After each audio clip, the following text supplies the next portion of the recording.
Maswerteng hapon po mga ka-STL. Narito na po ang resulta ng STL Pangasinan para sa araw na to, second draw November 18, 2024. Araw ng Lunes, naway ang mga natayaan nyo pong mga numero kanina ay manalo nawa ngayong hapong ito, 5 PM. Kaya kunin nyo na po yung mga tickets.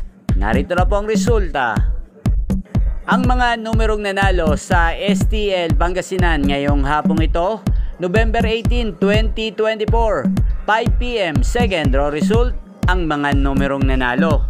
19 at 1 in exact order. Sa lahat po ng tumaya kanina para sa second draw ng 19 at 1, congrats po sa inyo. Panalo po kayo. Again, 19 at 1.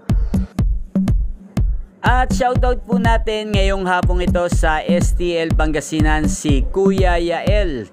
Kuya Yael ng Pangasinan, shoutout po sa iyo. Naway nasa maayos ka pong kalagayan at ang mga numerong tinatayaan mo sa Pangasinan ay manalo nawa ngayong araw na to. At sa lahat po ng mga taga Pangasinan dyan, shoutout po sa inyo. Lalong lalo na po sa aking mga subscribers na walang sawang sumusuport at nanonood ng aking mga videos.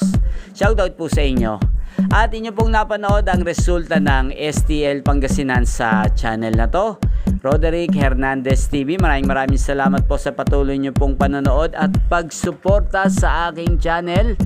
Huwag pong kalimutang mag-subscribe. Thank you for watching at magkita-kita pong muli tayo mamayang 8:45 PM ng gabi.